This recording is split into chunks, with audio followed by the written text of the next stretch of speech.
than we do. So what's the main idea I'm trying to get across? If we ask the question, well, let me sort of stop. So why is it we do so poorly? Can't be not spending enough money on healthcare, since we spend 18% of our very gross domestic product, about $9,000 per person per year on medical services, and yet we die younger than Bosnia and Herzegovina, or Sri Lanka, or Timor. I mean, not exactly stellar outcomes for what we get with our healthcare dollars. Yes? Does it have something to do with the other things that are happening right now in the news? Say, for instance, large amounts of protesters going to the streets, talking about inequality and equity? So, okay, so it has something to do with inequality? Or people protesting the inequality in this country? Okay. Other thoughts? Yes? It has to do with the money. You were talking about the 18% of GDP. You know, that does not take into account, for example, what the kickbacks are with drug companies. Your doctor, I think until recently, I could be wrong about this, was allowed to get incentives for prescribing medicines which may or may not be accurate. And people don't question, and they're not informed. So you've got this dynamics of money. So what are these 49 other countries doing differently? They get up. Prevention. Sorry? They focus on prevention. Okay, so that's the usual thing. We don't focus on prevention, they do. What is it that they're doing for prevention?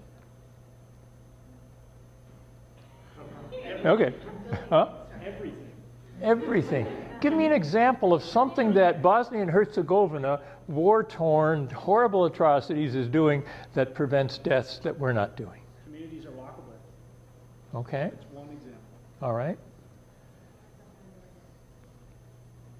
Providing better quality of life? Quality of life. Okay, what about our quality of life? We have these wonderful, 90% of the people in this country have, technology that Dick Tracy couldn't have imagined. And Dick Tracy was a comic book character. He's supposed to have a little watch that he could use as a phone to contact people. Yeah. Well, and possibly regulations like apparently our couches are killing us. Okay. If we're not regulating the parts of our industry that are harming us, all the health in the world is involved. So why isn't healthcare going to fix this problem?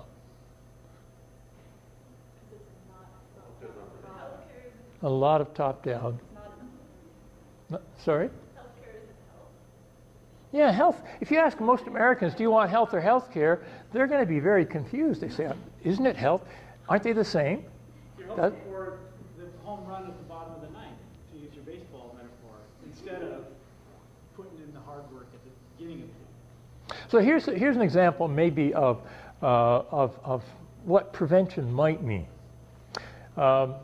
Not too far from here, there was up in the mountains and overlooking a cliff was a town, and it had this remarkable hot spring, and people went to the hot spring, and it provided very good health, and the salts there and everything else, and they thought that they would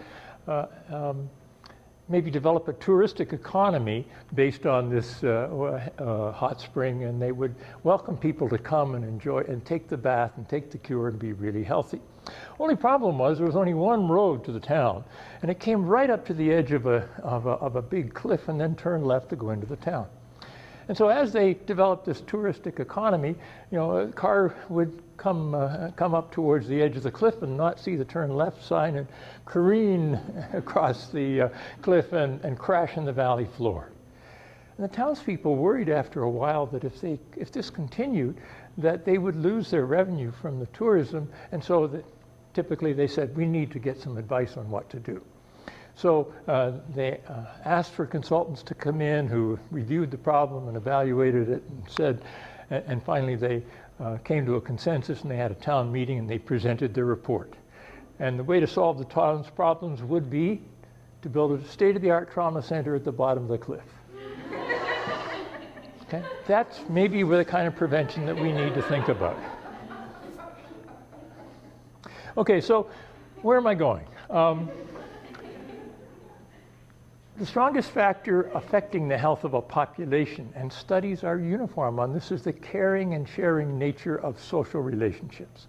Societies that care for and share with one another are healthier than those where greed is good, is the prevailing mentality. So yes, it has a lot to do with inequality. If you ask the question, as we go from the erection to the resurrection, as we go from conception to death, roughly half of our health is programmed in the first 1,000 days. Okay, so early life is critical. So early life lasts a lifetime, and societies that are healthier do the right things in this first 1,000 days. What might some of those right things be? Well, there's only 4 countries in the world that do not give you paid parental leave. If you have a baby and you have a job, you get paid leave from work in all but 4 countries. One is Swaziland in southern Africa. One is Liberia in West Africa. The other is Papua New Guinea, half of an island north of Australia, and I'll let you guess the 4th. You get what you pay for, and we don't want to pay people to parent. So early life is really compromised that way. That's part of the reason that we do so. We're up there with Timor and Turkey in terms of preterm births, because all the other rich countries give you paid antenatal leave, some as much as 12 weeks. We do not. We don't believe it's right to spend money on that. So the nature of caring and sharing relationships is important. They are especially critical in early life. And so our current hierarchy today is a good measure of why we're not doing so well. So who dies? Who are the people who die earlier? It's poorer people. Your zip code is a more important determinant of your health. These are mortality rates by U.S. zip code. So your zip code, if you live in the poorer zip codes, your mortality rates are 50% greater than living in the richer codes. So yes, I'm all for genomics. I'm all for trying to do something about finding a cure for cancer in 5 years, tailored specifically to your genomic makeup.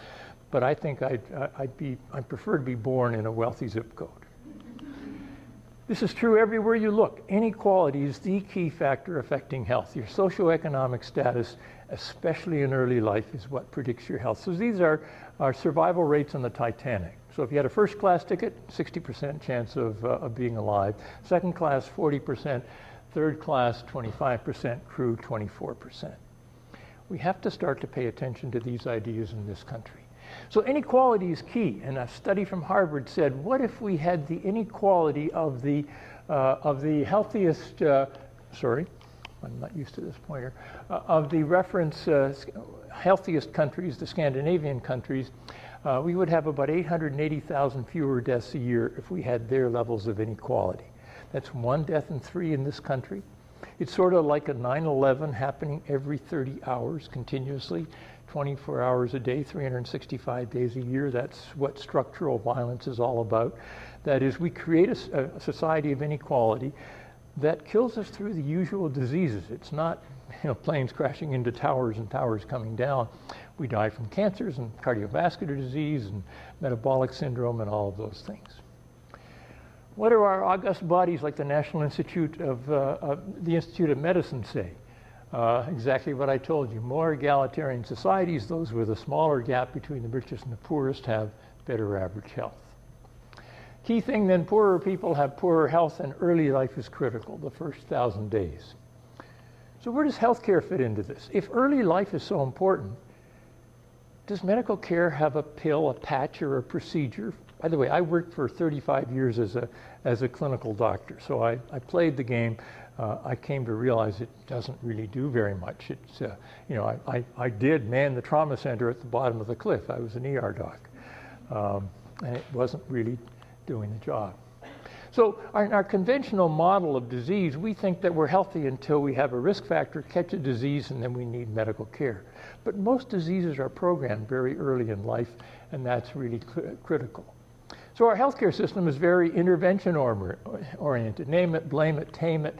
And we have all these various organizations that politicize for their disease. May is National Stroke Awareness Month, and so we all have to be worried about strokes, and next month it'll be something else. So the evidence on medical care as being a key factor in producing health is actually very limited if you ask that question. Thomas Pynchon wrote in Gravity's Rainbow, if they can get you asking the wrong questions, they don't have to worry about the answers. So Here's a monograph from University of Michigan, Making Americans Healthier. Social and economic policy is health policy. On page 4, right at the beginning, they write, as dramatic and consequential as medical care is for individual cases and for specific conditions, much evidence suggests that such care is not, and probably never has been, the major determinant of levels or changes in population health. So I must be running out of time now, but a key thing to remember, if poorer people have worse health outcomes, they also have worse health outcomes with medical care. I just present 2 studies here. If you give an infant a pediatric heart transplant, whether or not they reject that heart depends on the socioeconomic status of their parents. If their parents are poor, they're much more likely to reject that heart than if their parents are rich. Same thing if you're my age and you have a heart attack and you get a stent. You're more likely to have stent failure if you're poor. Anybody who does clinical medicine knows that poorer people, your poorer patients are going to do poorly, and we tend to blame them for it, but we should blame our society. Is healthcare reform going to change any of this? No, it's not addressing any of the fundamental issues. And part of the problem, in a lecture in medicine back in 1972, the professor of medicine began it by saying, you know, in 10 years' time, you're going to find out that half of what I'm telling you is wrong. I just don't know which half. And so this was a New York Times magazine a few years ago pointing out that discrepancy. We tend to think that medical care, health care really knows what it's doing, and it doesn't take a lot of experience within it to know that that's not true. If the whole shooting match doesn't work, primary care is the best part of health care, and so countries that invest more in primary health care have better outcomes than those that do. I already told you about the Cliff story. Maybe I should stop at that point and suggest that this is the kind of surgery we need to change the inequality in this country that I think is the root cause of all of these problems. And this was an armored car behind University Hospital a couple of years ago that I think had the key statement here: the system is the solution. We have to create a system that produces good health for all of us, and then we won't need to seek medical care. So the key message is on this biohazard slide that we should all be aware of. Economic inequality is not good for us.